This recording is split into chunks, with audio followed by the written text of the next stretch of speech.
sommes réunis cet après-midi pour entendre Mme Mamdia Boussabao, superviseur du test pour obtenir le grade docteur en pharmacie, diplôme d'État, sur le sujet suivant: caractérisation physico-chimique et propriétés absorbantes de charbon actif vis-à-vis de la ciprofloxacine.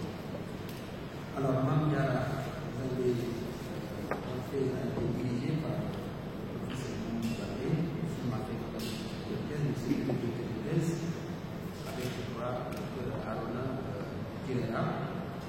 Vous avez choisi comme membre du jury l'examinatrice le professeur Païsadé, ici à Mouvoir. Vous m'avez désigné comme président du jury de la RDC. Alors, je vais vous donner la parole. Vous allez nous faire l'économie de votre travail de thèse. Après, les différents membres du jury vont intervenir dans votre manuscrit. Vous avez la parole. Merci, Monsieur le Président. Madame, Monsieur les membres du jury, chers maîtres, nous avons l'honneur de partager avec vous la conclusion de nos travaux portant sur la caractérisation physico-chimique et propriétés absorbantes de charbon actif vis-à-vis de la ciprofloxacine.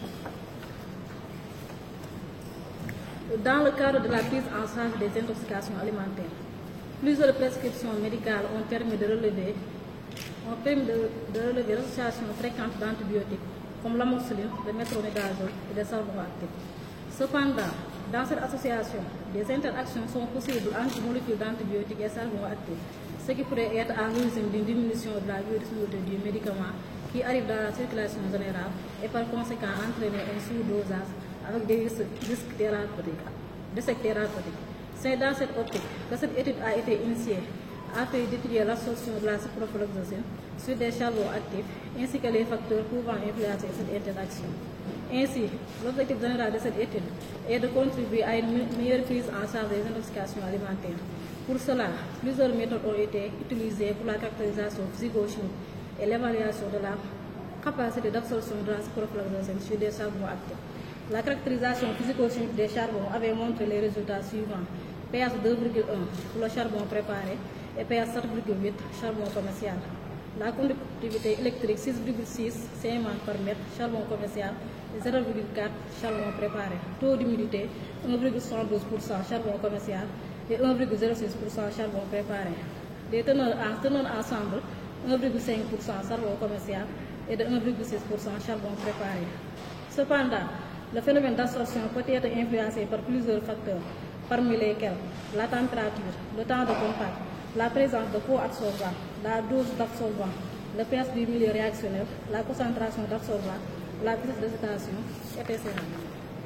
Ainsi, concernant le temps de contact, la masse de charbon, la température, leur augmentation était proportionnelle à la quantité de ciprofloxacine absorbée.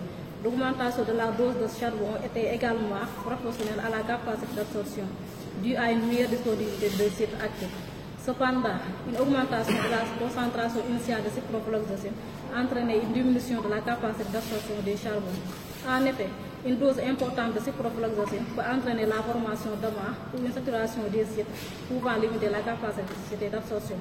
Les résultats obtenus dans le cadre de cette étude permettent ainsi d'illustrer que la ciprofloxacine peut être absorbée sur du charbon actif.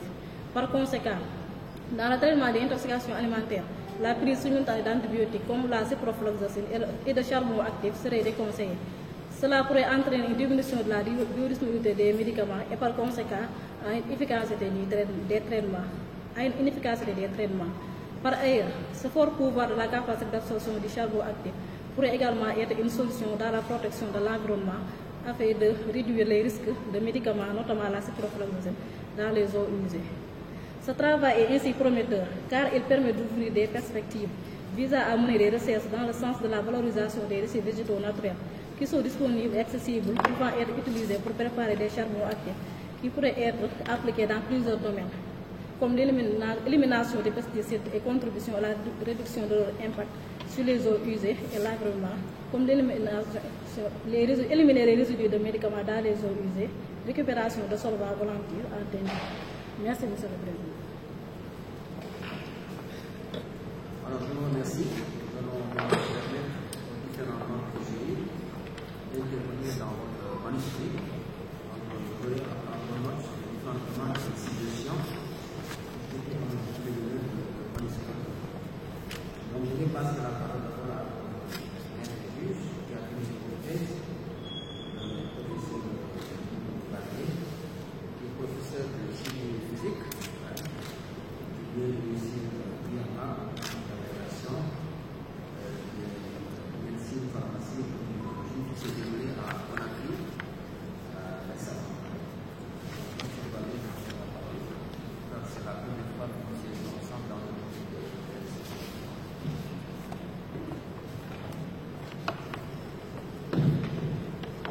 Merci, Monsieur le Président.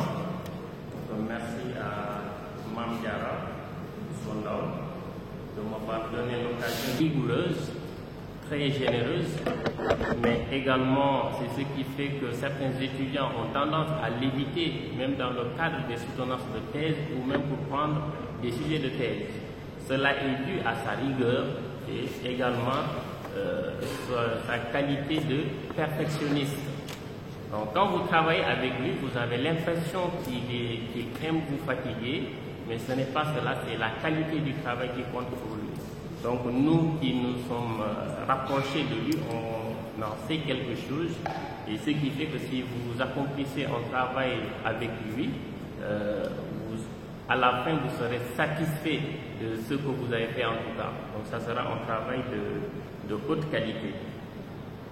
Donc, dès notre arrivée au niveau du service, c'est un service qui couvre beaucoup de matières, donc plusieurs matières, la chimie thérapeutique, la chimie organique, la chimie physique, la chimie minérale, donc, et d'autres même essais et physico-chimiques des médicaments. Donc, il y a plusieurs matières pour lesquelles il est le chef de service. Et donc, dès notre arrivée, il nous a confié des enseignements pour lesquels il n'y avait pas de spécialistes. Donc c'était vraiment difficile pour nous, donc ma collègue, le professeur Rokhaya Sylla et moi.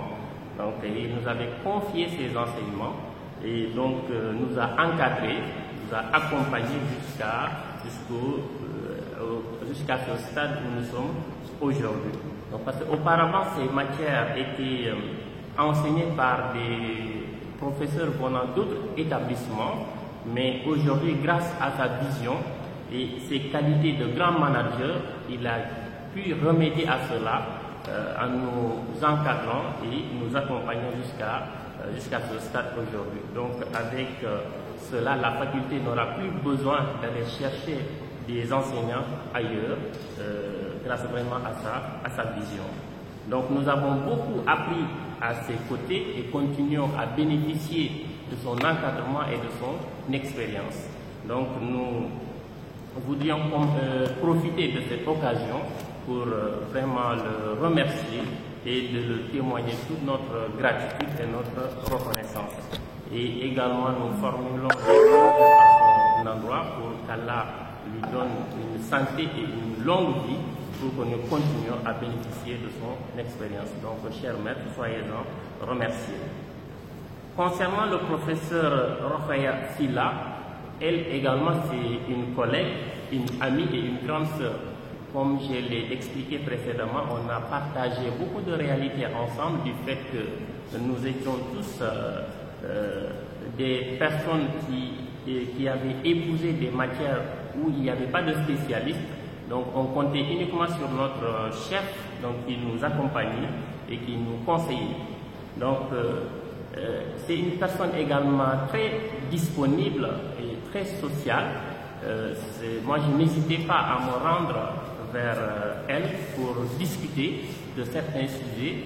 Et quand je m'absentais également, donc c'est elle qui assurait les enseignements donc, que je devrais faire à la fac. Donc cela également témoigne vraiment de sa générosité. Donc ce n'était pas une obligation, mais elle l'a accepté volontairement pour que je puisse aller faire mes travaux, notamment à l'étranger. Donc je voudrais également profiter de cette occasion pour lui renouveler mon amitié et exprimer ma gratitude et ma reconnaissance envers sa personne. Et également formuler des prières pour qu'Allah le tout miséricordieux lui donne santé et longue vie. Maintenant, pour revenir à Mam Diara Bousso, c'est également une étudiante qui est très discrète, qui est bien éduquée et donc qui a même du mal à te regarder quand vous discutez de ses travaux. Donc ça témoigne également de ses qualités et de son éducation. Donc moi j'ai beaucoup apprécié travailler avec elle. C'est une personne très dynamique, très disponible et qui a le sens de l'écoute. Donc on a travaillé vraiment dans de très bonnes conditions et dès que vous faites des remarques, elle corrige rapidement pour revenir. Donc ça également c'est des qualités que je voudrais témoigner à son égard.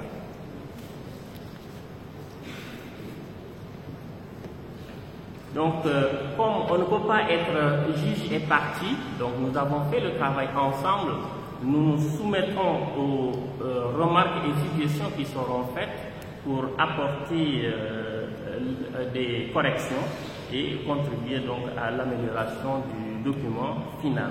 Donc, je profite quand même de cette occasion pour féliciter Mam Diara pour le travail accompli. Donc moi j'ai été satisfait dans l'ensemble d'avoir travaillé avec elle et j'associe également à ces félicitations M. Arona Kirera, donc qui l'a accompagné dans les manipulations sur la paillasse. Donc c'est quelqu'un également qui est très disponible pour tous les étudiants donc, que nous encadrons au laboratoire. Donc si Mam Diara a pu arriver à ce stade aujourd'hui, ça veut dire c'est parce qu'il a été bien encadré par la famille, bien éduqué, donc par rapport aux qualités également qu'elle nous a montrées. Et donc je voudrais profiter également de cette occasion pour féliciter ses parents, féliciter toute sa famille, son époux, et également formuler des vœux de réussite sur le plan social et professionnel. Donc merci Monsieur le Président.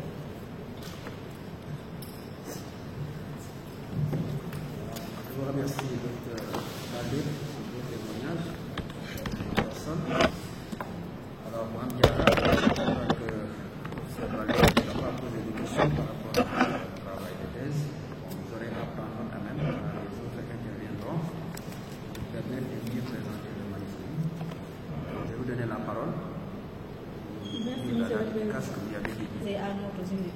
Veuillez recevoir le témoignage de notre gratitude. Monsieur le Président, notre maître et juge, professeur Mamoudou Balde, ne nous a pas posé de questions. Cependant, il nous a fait quelques remarques et suggestions dont nous tiendrons compte lors de l'élaboration du document final. Je passe la parole à notre juge, professeur Rokhaya.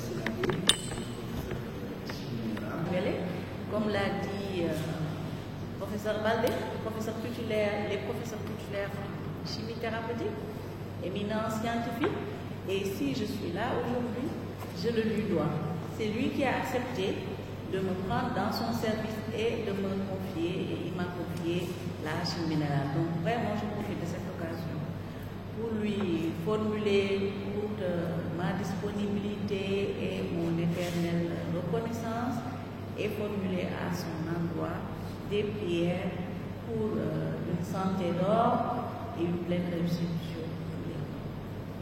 Nous sommes également aux côtés de notre collègue, professeur Mamoudou Balde, comme il l'a dit. Nous partageons le même service et en plus nous avons eu comme mission d'enseigner des matières fondamentales qui avant étaient confiées à d'autres spécialistes non pharmaciens. Ce qui n'a pas été une tâche aisée, comme il l'a dit, mais un défi vraiment. Un défi à relever et je crois que nous l'avons fait avec beaucoup d'engagement. Et donc ceci également me permet de le féliciter encore pour sa brillante réussite au concours d'agrégation, car comme l'a dit notre cher maître, ce sont les cours nouveaux agrégés de 2024 et ça n'a pas été facile car, comme nous l'avons dit tantôt, la chimie physique générale n'avait pas de spécialiste. Donc c'est le premier pharmacien agrégé en chimie physique générale. Et donc nous en profitons vraiment pour exprimer toute notre fierté et formuler également à son égard des prières pour lui. santé d'or et une pleine réussite pour les flammes. Donc, comme nous l'avons dit, nous sommes ici pour juger du travail de Mme Diarra Bousso Ndao, qui a porté sur un sujet très intéressant, la caractérisation physico-chimique et propriétés absorbantes de charbon actif vis-à-vis de la ciprofloxacine. Donc c'est un sujet très pertinent. J'en discutais tout à l'heure avec le professeur Baldé, je l'ai dit il n'y a pas longtemps. Je fais rarement des intoxications alimentaires, mais comme j'avais voyagé, donc j'ai eu à faire une intoxication alimentaire. Et pour me soigner, j'ai fait de l'automédication, j'ai toujours du charbon actif avec moi. Moi, vraiment, je le dis même aux étudiants, c'est bien de faire une cure de charbon actif, même si on n'a rien, car ça absorbe les toxines. Et donc, j'ai été obligée de prendre du charbon actif et, je ne sais pas, j'ai pris du métro parce que j'avais vraiment des douleurs. Mais ce n'était pas ni cléro-sanguinolent. Donc, toujours est-il que quand mon mari est venu, il m'a rectifié, il m'a dit prends la ciprofloxacine. Et effectivement, j'ai pris charbon et ciprofloxacine et presque instantanément, j'ai été guérie. Pour vous dire que vraiment, c'est d'actualité, surtout avec moi.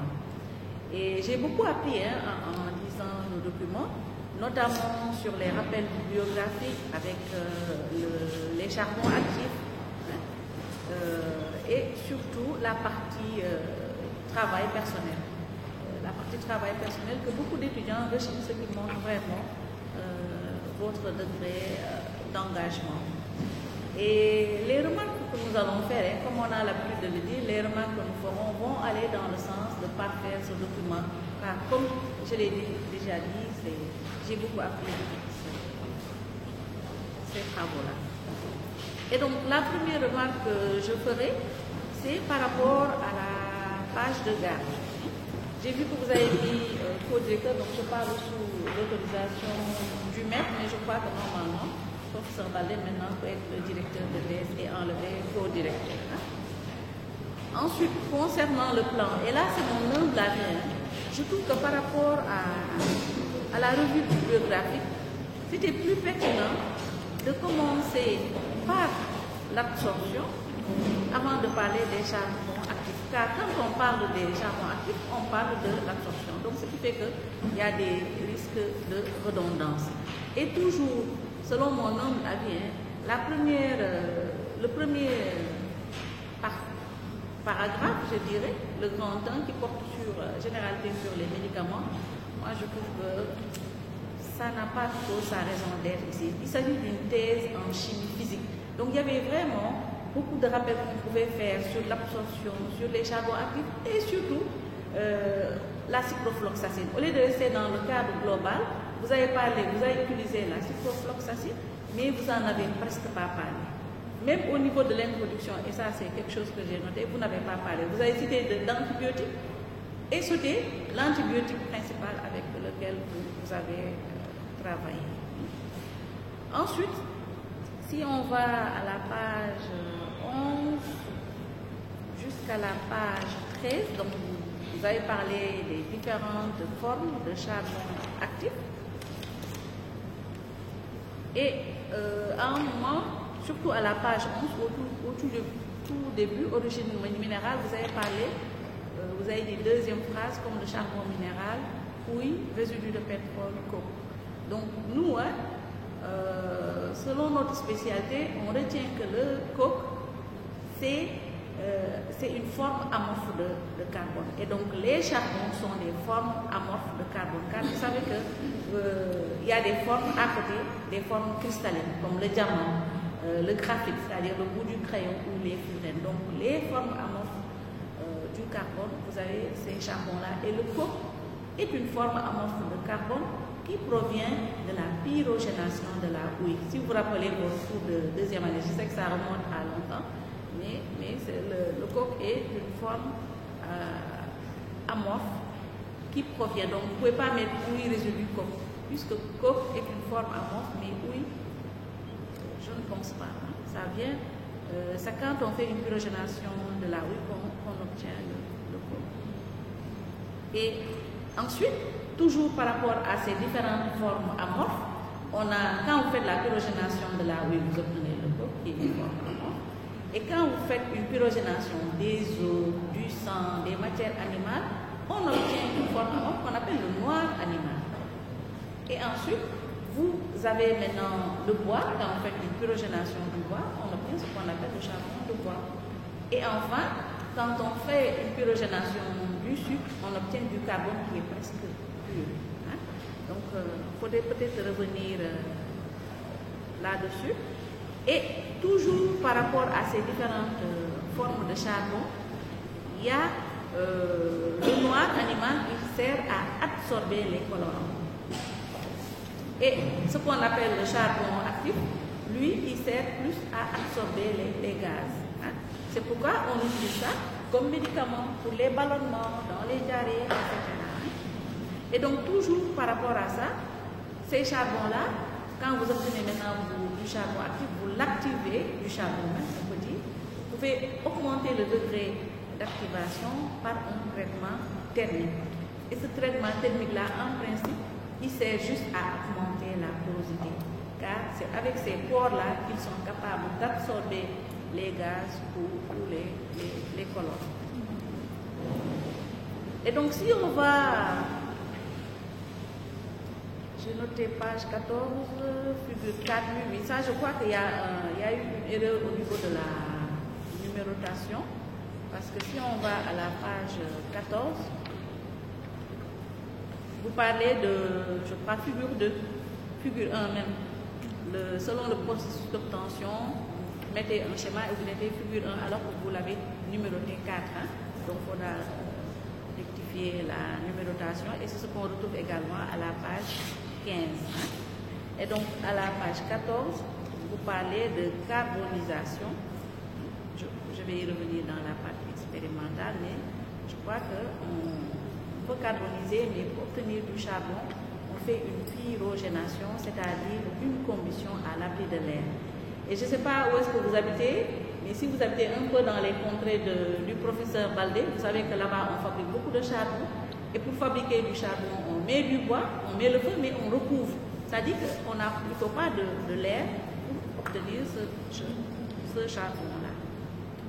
Et donc, à la partie expérimentale, si on va à la partie expérimentale,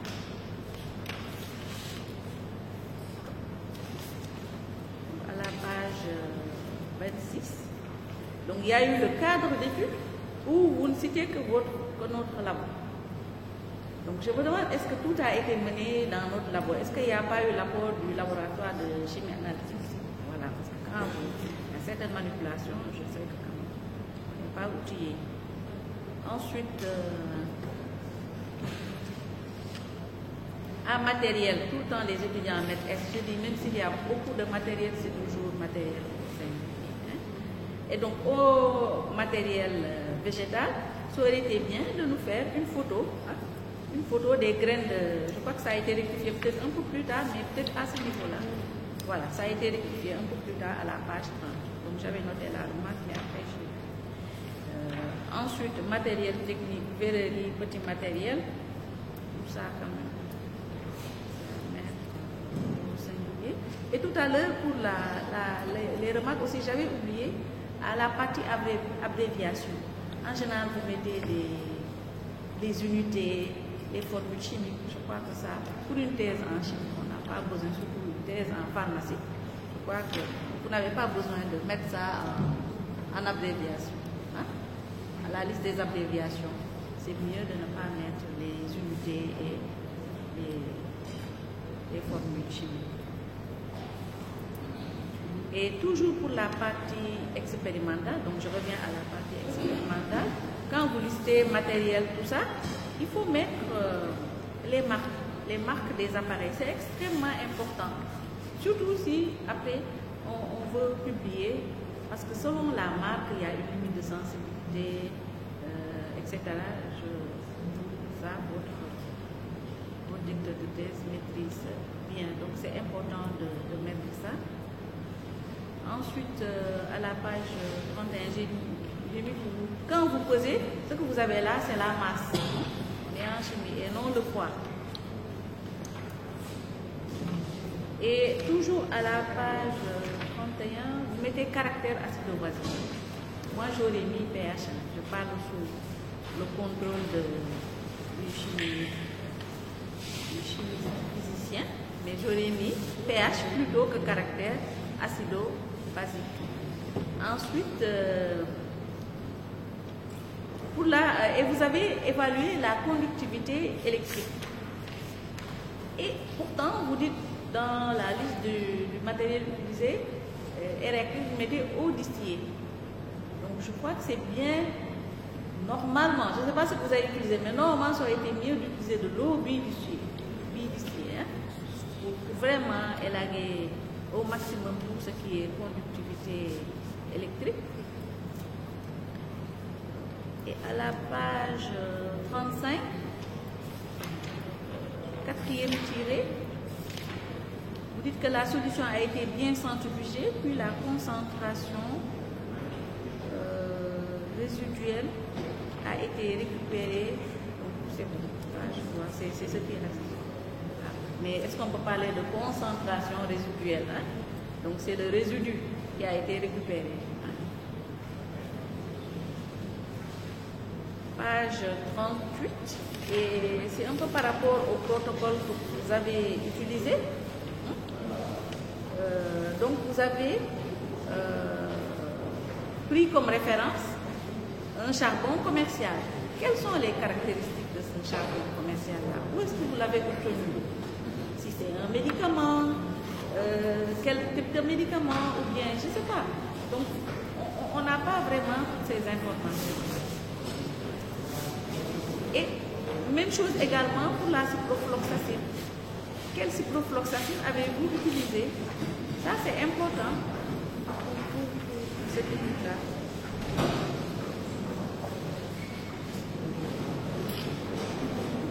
Et à la page 40, vous mettez teneur en éléments minéraux. Et là, je vois ces cubes, c'est magnésium, c'est potassium. Pourquoi seulement ces trois-là? Tout ça doit être bien expliqué dans le protocole. Peut-être que vous n'aviez pas d'autres langues pour les doser, mais c'est bien de le dire. Pourquoi cube, magnésium, potassium?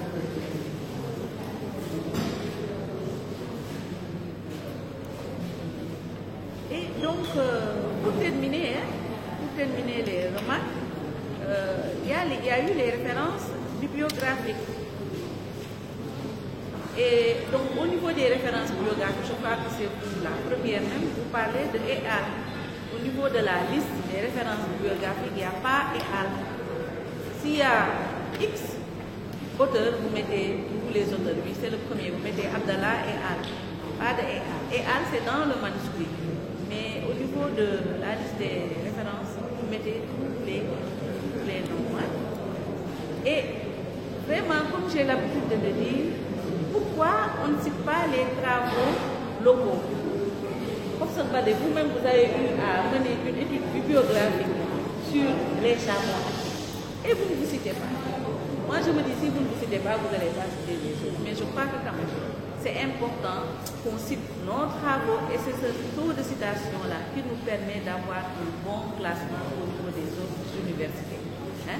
Actuellement, on est la première université francophone. C'est grâce à nos travaux scientifiques. Et donc, il faut qu'on s'autocite pour pouvoir vraiment mériter encore un rang beaucoup plus élevé. Et je crois qu'au niveau des références bibliographiques, notamment à la référence 29, il y a des choses qui manquent. Il y a un modèle pour les références bibliographiques. Normalement, ce sont les auteurs, vous mettez l'année, vous mettez le titre, le lieu, donc référence 29, et le nombre de pages. Je trouve que des fois, ça, il y a Gueye, c'est Gueye M. Je crois que c'est la seule, plus ou moins, qui vient du Sénégal. Je crois si ce Gueye-là, c'est un Sénégalais. Mais il y a juste l'année. C'est un mémoire de master. Ça a été soutenu où? C'est important de mettre le lien. Mettez la ville de l'université. C'est un mémoire où vous mettez carrément l'université et la ville en parenthèse. Et toujours concernant ces charbons actifs, à l'ESP, ils ont fait beaucoup de travaux sur les charbons actifs. Ils ont même j'ai vu que quelque part vous avez cité des grignons d'olive. Ils ont fait des travaux là-dessus en fabriquant du charbon actif avec ces grignons d'olive et également à la faculté des sciences et techniques. Vous dites que vraiment c'est un sujet qui intéresse beaucoup de chercheurs et c'est vraiment d'actualité et j'en profite vraiment pour vous féliciter et vous encourager dans cette voie-là, car vous avez commencé par une étude biographique, maintenant vous passez à la partie expérimentale et vous voulez même fabriquer du charbon actif et voir maintenant le taux de fixation par rapport à des principes actifs. Je peux que féliciter et encourager et par là Arona qui s'implique beaucoup aussi dans tout ce qui est manipulation, encadrement des étudiants. Donc je terminerai par la personne, Mme Diarra Boussolo. En général, je dis depuis la deuxième année, j'oublie même les visages, mais vous, je vous reconnais. Donc, je crois que peut-être, j'en suis sûre, c'est un bien, parce qu'en général, avec les filles, tout va bien.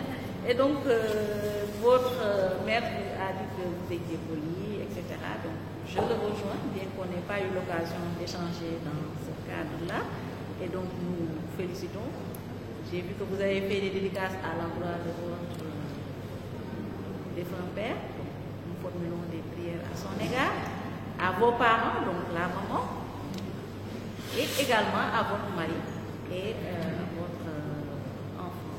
Donc, je sais que ce n'est pas facile d'être épouse au Sénégal et mener à bien ses études. Donc, ça prouve vraiment beaucoup d'engagement de part et d'autre. Donc, nous pouvons vous féliciter encore et formuler des prières pour une pleine réussite sur tous les plans et une santé d'or et ainsi à toutes les personnes présentes ici. Voilà, Monsieur le Président, les quelques mots que nous avions. Voilà, merci. Vous avez bien pris bonne note. De toute façon, vous allez récupérer les manuscrits à la fin. Je vous donne quand même la parole si vous avez des dédicaces pour elle. Et de notre considération. Monsieur le Président, notre maître et le professeur Rokhaya Sylla ne nous a pas posé de questions. Cependant, il nous a fait quelques remarques et suggestions dont nous tiendrons compte lors de l'élaboration du document final. Voilà. Je vous remercie, Mme Diarra, de m'avoir offert l'opportunité de présider votre jour de thèse et de partager cette découverte. C'est ça qui est étonnant. Et je crois que toutes mes félicitations pour avoir réussi ce concours, même si je l'ai déjà fait. Mais aussi le professeur Rokhaya Sylla qui a accepté aussi de relever le défi de l'enseignement et aussi de la spécialité chimie minérale, mais elle, c'est la seule de droit. C'est la musique qui est étonnante. Donc ça veut dire que nous sommes vraiment les pionniers dans ce domaine. Mais toujours est-il que je le dis vraiment merci et félicitations pour avoir accepté de relever ce défi. Ce n'était pas évident parce que beaucoup n'avaient pas compris pourquoi j'ai beaucoup insisté pour qu'on ait des enseignants dans ce domaine, mais je crois qu'eux, ils ont compris. Et pour, je le dis donc, merci. Et je le dis aussi surtout le temps de l'année aujourd'hui. Parce que si j'ai tout fait pour que vous soyez agrégés, c'est que moi aussi, on m'a aidé. Hein? C'est comme ça que ça fonctionne. On aide les gens, on atteint le sommet, après on se retourne, on tend la main aux autres, puis on avance. Donc merci pour avoir relevé ce défi, et je crois que c'est une bonne chose pour la section de pharmacie. Alors, je ne reviens pas sur le fond de votre manuscrit. Je crois que le professeur Rokhaya l'a bien argumenté. Il y a beaucoup de remarques que j'aurais à vous faire qu'il a déjà faites. Et le but simplement, c'est d'améliorer votre travail de thèse. Hein, parce que comme c'est un travail de paillasse, un travail qui est très bon, surtout les travaux de paillasse, c'est pas évident. Vous avez eu de bons résultats. Il est bon que le manuscrit soit bien présenté. Hein, parce que si vous avez beaucoup de coquilles, beaucoup de fautes, ça diminue un peu la qualité du travail que vous avez effectué, qui certainement, avec quelques améliorations, ça peut faire l'objet d'une communication orale et d'une communication écrite. Donc, on va parcourir un peu votre manuscrit pour faire quelques remarques de forme. Bon, la première remarque, je crois que le professeur Rokhaya vous l'a faite, c'est au niveau des abréviations. Il faut tout enlever, hein, parce que ce ne sont pas des abréviations, ce sont des chimie. Il n'y a que quelques-unes. S'ils ont cuivre, degré, tout ça, je crois qu'il faut l'enlever. Ce n'est pas des abréviations, surtout des symboles chimiques en fait. Ce n'est pas des abréviations. Alors, la deuxième remarque, quelques coquilles, hein, du ciprofloxacine, je crois que c'est la ciprofloxacine, il faudra corriger. J'avais la même remarque concernant la partie bibliographique, parce que quand vous avez une thèse qui porte une thématique bien précise, il faut éviter de distraire celui qui vous dit dans des choses qui n'ont rien à voir avec votre thèse. Effectivement, la première remarque, c'est généralité sur les médicaments, tout ça là, moi je crois qu'il faut l'enlever, quoi. Ça n'a pas sa place ici. Hein. Peut-être la seule chose qui est importante ici, c'est l'absorption digestive. Hein. Mais sinon, tout le reste là, je crois qu'il faut l'enlever. Alors, la deuxième remarque, peut-être, ça porte sur... bon, pour la page 2, bon, j'ai fait une petite remarque, mais vous allez revoir, hein, c'est mal écrit. Je vais vous donner le manuscrit. Alors, pour la... Bon, même là, je vous ai dit de l'enlever, mais j'avais déjà fait une remarque sur, pour la page 5. Parce que quand vous citez, en fait, le texte de loi 2023 pour la définition du médicament, le médicament date de... bien avant cela, hein, je crois que, mais comme vous allez enlever cette partie, ce n'était pas la bonne référence. Hein. Et en général, pour une remarque de forme, hein, je vous le montre parce que c'est mieux, il faut décaler les sous-paragraphes. Vous avez vu? Quand vous mettez généralité, il faut décaler pour mettre un ici. Hein.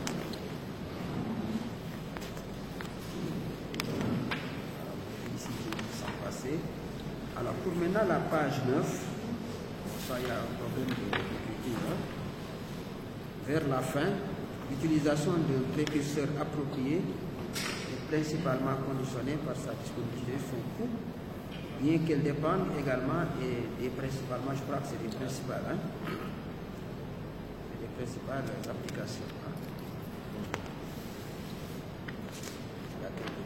Alors, pour ce qui est de la page 11 et aussi de la page 12 et 13, voilà, si ces photos-là ne sont pas de vous, il est de mettre les références, hein, qui renvoient à ces photos. Parce qu'au départ, je croyais que c'était vos photos, mais après, je me rends compte que ce sont des iconographies que vous avez prises dans des documents. Donc, il faut mettre les références.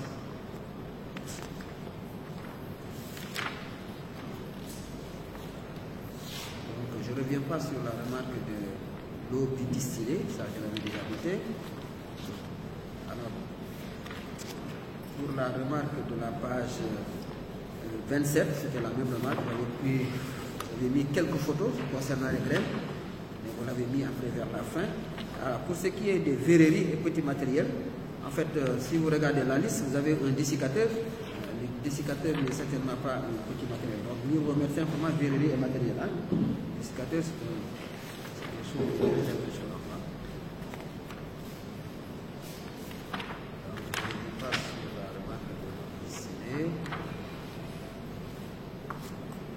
Voilà, maintenant je remarque que la remarque qui est la plus intéressante, ça concerne les résultats.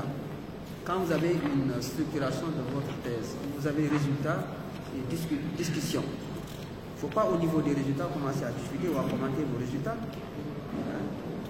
À la fin de chaque tableau, hein, page 38, toutes les pages qui concernent vos résultats, vous commencez déjà à commenter vos résultats. Et vous allez répéter ça aussi aux discussions.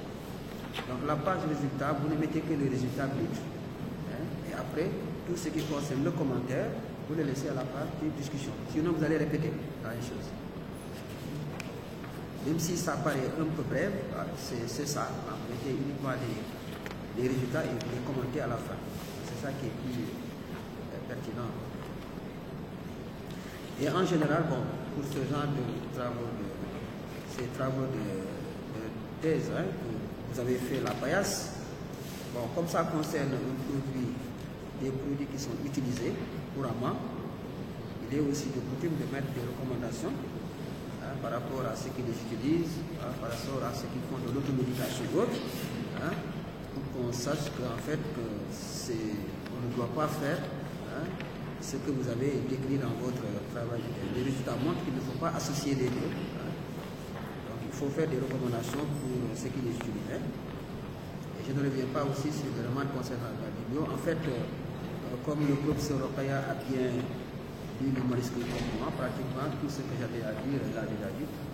Et ça montre en fait qu'elle est très sérieuse pour lire les manuscrits. C'est une chance, hein. Il faut toujours chercher, quand on a une thèse, d'avoir des examinateurs qui lisent les thèses. C'est pour le bien du candidat, mais c'est pour le bien aussi de l'institution, parce que c'est un travail qui va rester pour notre institution. Donc je vous félicite d'avoir accepté d'abord de faire des thèses de manipulation, ce que souvent réussissent souvent les étudiants, alors que ce sont les thèses les plus pertinentes, mais aussi d'avoir eu à mener ce travail jusqu'au bout, parce que si vous n'avez pas travaillé avec intelligence et avec beaucoup d'efficacité, certainement vous n'avez pas obtenu ces très bons résultats, qui sont des travaux, à mon avis, qui peuvent faire l'objet d'une communication, que ce soit écrit ou oral.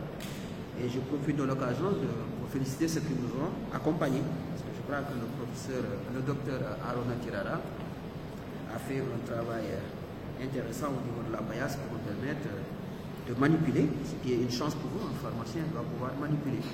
Donc c'est une chance pour vous d'avoir manipulé et d'avoir obtenu des résultats qui sont quand même très encourageants. Donc je mettrai le manuscrit à la disposition du docteur Baldé pour permettre de corriger. Et je prends pour moi ce qu'il a dit concernant, parce que moi je ne connais plus maintenant les étudiants, parce que je n'enseigne pratiquement plus, et que les étudiants me connaissent simplement à travers mon nom et mon prénom. Mais comme ils ont dit beaucoup de bonnes choses sur vous, donc je les prends pour vous. Et je vous félicite d'avoir eu à mener ce travail jusqu'au bout. Et surtout, je félicite vos parents, comme ils l'ont dit, qui vous ont donné une éducation qui permettent d'aller jusqu'au bout de vos études. Parce que les études de pharmacie, ce n'est pas la dernière année de thèse, c'est depuis la première année. C'est des études extrêmement compliquées. Il y a des matières très difficiles.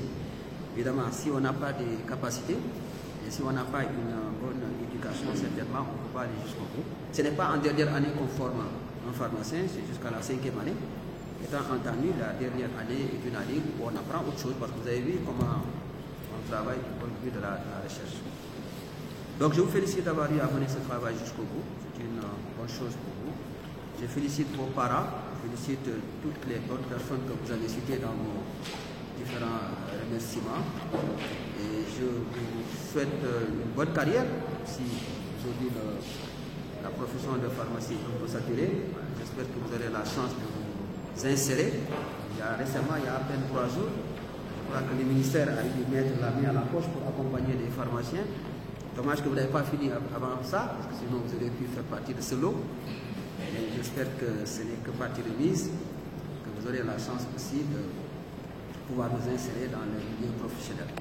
Donc je vous présente mes vœux de réussite sur le plan professionnel et sur le plan familial. Voilà, j'ai déjà vu la dédicace, parce qu'on ne parle pas après le président du jury. Donc le jury va se retirer pour délibérer, la séance est suspendue.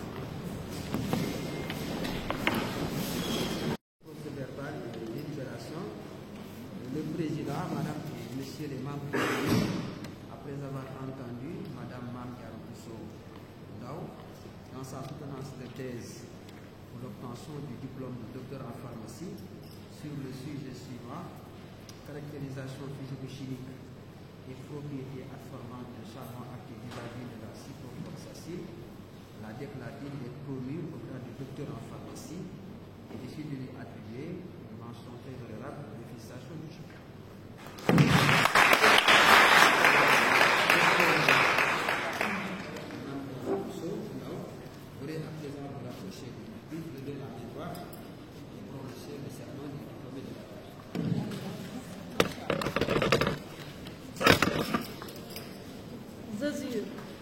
En présence des maîtres de la faculté, des conseillers de l'ordre des pharmaciens et de mes condisciplines, d'honorer ceux qui m'ont instruit dans les préceptes de mon art et de leur témoigner ma reconnaissance en restant fidèle à leur enseignement, d'exercer dans l'intérêt de la santé publique ma profession avec conscience et de respecter non seulement la législation à vigueur, mais aussi les règles de l'honneur, de la probité et du désintéressement.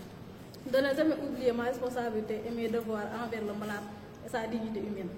En aucun cas, je ne consentirai à utiliser mes connaissances et mon état pour corrompre les mœurs et favoriser les actes criminels. Que les hommes m'accordent leur estime si je suis fidèle à mes promesses. Que je sois couvert d'opprobre et méprisé de mes confrères si j'y manque.